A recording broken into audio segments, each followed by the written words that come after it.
wheel spin was obnoxious. Like damn. Hello guys and welcome back to the Carsy World. I am Vinam Nargal and here we are to review this Skoda Rapid. Skoda Rapid in 2021. That's not stock, and that's the beauty of this car. So let's get directly into what all changes have the owner done. So let's begin with the raised up things which look really nice, not over-iced. So blacked out logo, blacked out everything, grill and etc.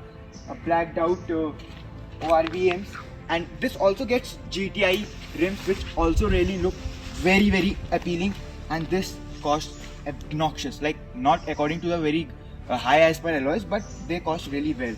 And if you look at it, the roof has also been done in black. Everything looks very aesthetic. It doesn't look anything overdone or over polished or anything. It looks really nice.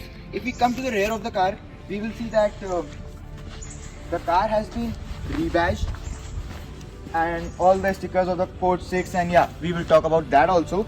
But what we can see is that the car gets a blacked out logo, and the finish has been done in gloss black, so it really looks nice. So now, are we interested into the hood? Of course yes. So now let's get into the hood. So this is now where all the beauty lies. But you still think it is a stock? No, it certainly looks a stock, but it isn't. So let's get into what all has been done. So this car gets Code 6 Stage Plus ECU remap Stage 1 and K&N stock replacement air filter, and of course it also gets some upgradation in the brakes, because with great power also comes controlling. So it gets EBC yellow stuff brake pads. So that's all that has been done till now, but it drives absolutely well. So let's get behind the wheel. So if we go according to like driving this car, like the initial feel you won't get that much, but when you drop it down, like yeah damn, just drop it down and then it pulls like anything, and that's the beauty. Like it's just keeps going and going. So power kicks in after a certain RPM. So that is because you get time to deal with, like if you are in certain traffic, it is not something like you will get outright power from the very throttle, or you will do it out of control. But yeah, you get time to think. There is a bit of turbo lag. Of course you cannot deny the turbo lag, and you can only like minimize it, but you cannot just decline it all the way through. So that is a real thing, and handling is really nice. I would say that, and the owner is this is a diesel, if I didn't mention it earlier. Yeah, it is a diesel, so the torque is really punchy. The low end is also very grunty. I really enjoy this, and it is not something that would come to everyone's handling capacity, but not surely that nobody can handle. It's not that deadly, but not as easy as an stock any car. So this is certainly a nice, and the clutch has been made a bit harder for the clutch feel. And if you talk about the brakes are damn, like okay, you don't get that very punch like it would throw you out to do that shit, but yeah, it stops the car without nose dives and everything. That feels really nice. And if you compare it about the steering feedback, the steering feedback is great, but for me, according to my driving style, I felt that yeah, it might be very opinionistic, but I felt that the car steering wheel was light. I would appreciate a better, more more heavy steering, but there is no lag in the feedback.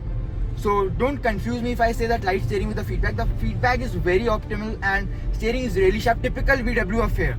So there is no complaint with that. And if we talk about from where did we got this car, the mod, so let's talk to the owner about this, and let's change the seats. Or yeah, so what does this sleeper has, like in figures, in tuning and every those shit? So the stock figure that Skoda claims is 108 bhp and 250 Newton meters of torque. Okay. So the figures post the Stage 1 Plus remap is 145 bhp and about 330 Newton meters of stock. I haven't dynoed it yet, but the figures are what Code 6 claims. So yeah, it's 145 bhp and about 330 Newton meters of torque. And what did you got, like I mean kahan se karwaya isko, from where? I got it tuned from Autopsych India, New Delhi. Oh, okay. So those were the same guys who introduced the culture and everything in India. Yeah. So that belongs to my elder sister manages the workshop now. Okay. So that's why I got it tuned from. That's really great. Let's floor it. But one last question about the mileage of the car, because we have heard that we have a myth about getting it very, what do you say, dropping down the mileage after a tune. So what is your personal experience? Mileage depends purely on the driving style, brother. So like a conservative driving style in a tuned car results to slightly higher fuel efficiency. And like if you drive it like you stole it, then it results in a slightly lesser fuel efficiency.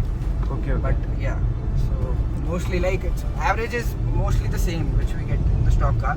So that's not a point of concern. That's a myth that the average decreases after the remap. That's not the case unless you floor it. Okay. So that's all we have, guys, for today. Let's end the session. I enjoyed this car a lot.